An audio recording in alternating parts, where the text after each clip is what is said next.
Bonjour Margot, bonjour à tous. La revue Franc-Tireur est en kiosque depuis hier et comme nous en avons pris l'habitude, je vais vous lire en ce jeudi la chronique que j'y signe et qui, je l'espère, vous donnera envie d'en lire plus. L'aide active à mourir ne divise pas les Français, elle les coupe de ceux qui les dirigent. C'est une avancée que le président Macron gère d'une main tremblante, promettant un jour l'engagement ferme et définitif, pour consulter le lendemain, encore et encore, des représentants religieux opposés à cette liberté. Un pas en avant, deux pas en arrière. Les Français veulent une loi, l'État laïque la leur doit. Ils ne sont pas qu'une majorité à la réclamer, ils sont presque unanimes, 9 Français sur 10.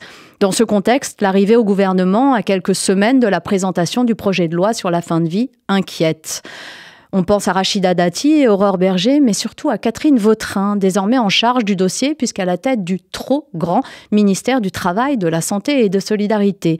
En 2004, elle qualifiait l'euthanasie active d'inacceptable. C'est effrayant que l'on ouvre ainsi, je cite, la boîte de Pandore des tentations eugénistes. Navrant raccourci qui fleure bon la messe du dimanche. Que l'avenir s'obscurcisse ne doit pourtant pas décourager le combat, car il reste cette presque unanimité des Français, laquelle doit faire rêver un chef de l'État qui va peiner à rendre harmonieux ce patchwork improbable d'un Premier ministre de gauche et populaire, cousu de force à un gouvernement droitisé, tous ensemble chargés de faire face à des Français en colère. Catherine Vautrin peut évoluer. En 20 ans, cela ne serait pas un retournement de veste. Et forte du mariage pour tous, au sujet duquel elle reconnaît désormais « J'ai raté ce rendez-vous, décidé de ne pas en rater un autre. Errare humanum est, perseverare ».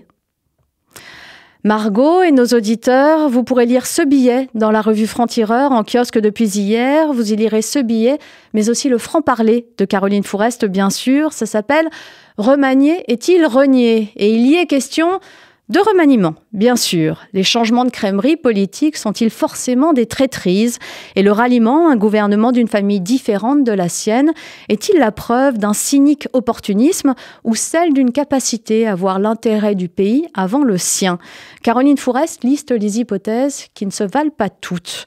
Notre sujet à la une, c'est un dossier passionnant qui se lit comme on regarde une série de politique fiction, vraiment. Sauf que tout est vrai ici. Attal à Matignon, il se lâche, c'est notre titre. David Medioni dit tout des vraies personnes qui se cachent derrière les faux comptes antisémites, homophobes et parano qui sont aujourd'hui déchaînés en roue libre contre le nouveau Premier ministre. Le portrait qui fâche est en roue libre, lui aussi. C'est celui de Meyer Habib, Bibi Gaga, le député de la 8e circonscription des Français établis hors de France, qui compte notamment Israël, n'a pas ni Dieu ni maître, mais un Dieu, auquel il s'en remet plutôt qu'à la laïcité, et un maître, Benyamin Netanyahou, avec lequel il soigne son business. Dans le complot de la semaine, Rudi Reichstag nous raconte l'histoire de ce tunnel creusé sous une synagogue à Brooklyn il y a 20 ans et bientôt comblé. Viol, torture, pédocriminalité, les pires fantasmes accompagnent ce souterrain de 18 mètres.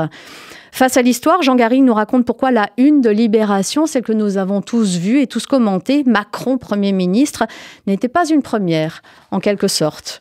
Plein de choses encore dans ce numéro, dont 114 de Franc-Tireur, la plainte de l'Afrique du Sud contre Israël, les choix culture de Yasmina Jaffar et bien sûr l'éditorial de Raphaël Enthoven, la haine de soi. Quelle est la différence entre le racisme et l'antisémitisme? Pourquoi deux mots quand le second n'est jamais qu'une variante du premier?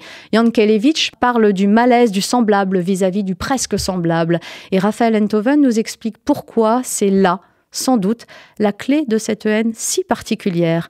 La raison est un combat, c'est le nôtre, à Franc-Tireur, combattre toutes les formes d'extrémisme aussi. Lisez-nous, rejoignez ce combat et la lutte pour que la nuance survive dans un monde qui n'a de cesse de se radicaliser. Bonne journée à tous.